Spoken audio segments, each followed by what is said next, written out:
it's been a minute. Well, ignore my blue fingers. I apologize for that. I just got really super busy. But as we are continuing our series about dreams, for starters, welcome back to Casual Curiosity.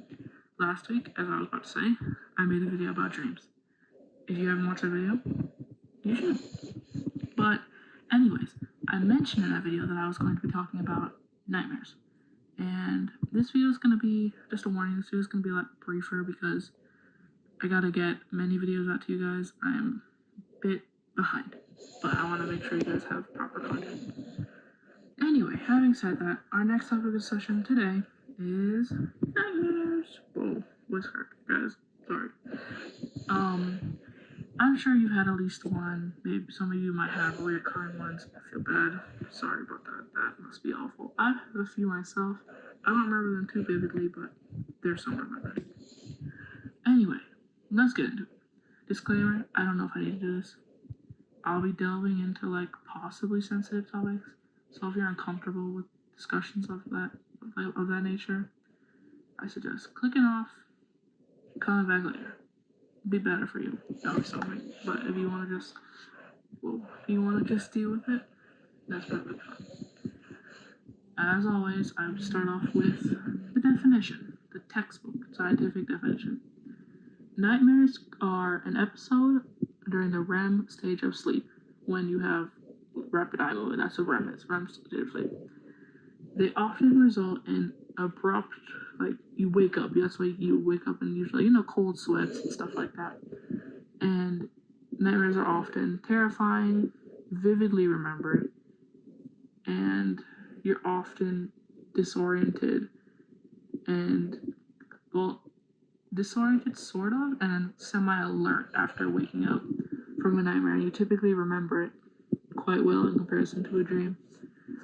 And sometimes, however, the experience in the nightmare can be really, really distressing, that it messes with your ability to return back to sleep. So I couldn't just say I have a nightmare about someone chasing me and then they get me and I die or something, and I wake up in a panic. It may result in me not being able to fall back asleep. Say it's 3 a.m. and I can't fall back asleep. Characteristics of a nightmare. As I mentioned, REM sleep nightmares typically occur during REM sleep. It's not really known to occur in any other of the sleep stages. It typically is of vivid and terrifying content. The dream is often frightening, detailed, memorable. You'll remember it. You typically wake up pretty abruptly, maybe in reference to those hypnic jerks I mentioned in the last video.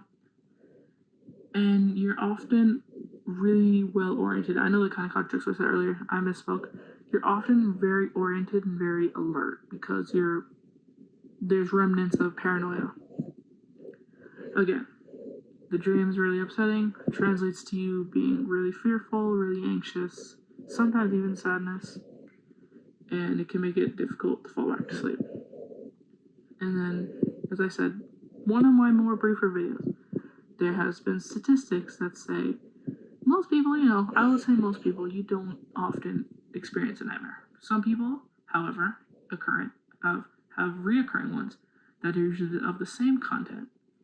I was told from someone close to me that before he moved to America, he would dream of people coming and grabbing him and taking him away and moving him back to his country, which is kind of relevant to what's going on now, which is really upsetting, but that's not the video for that.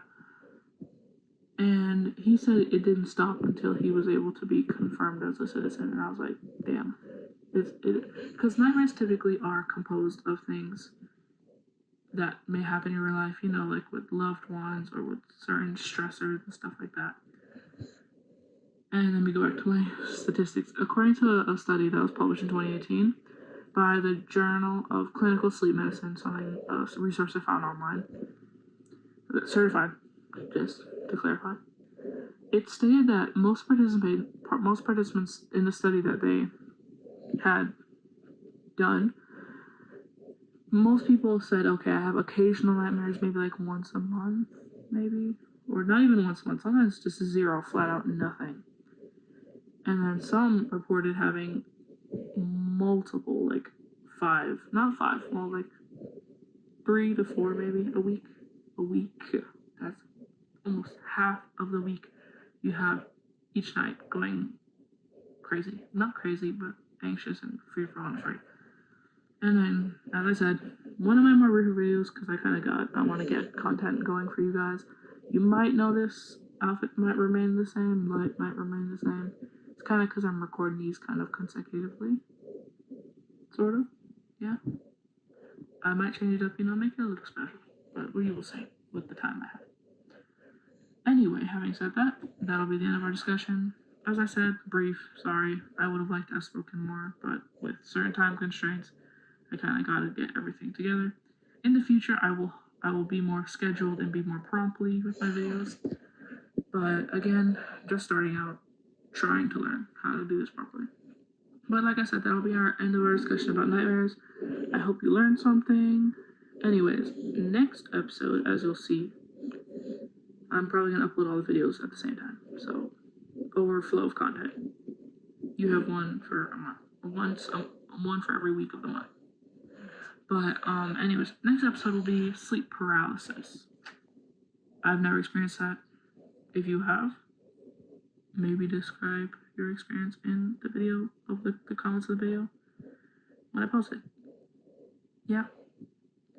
Anyway, remember to stay curious. See you. Have a good one.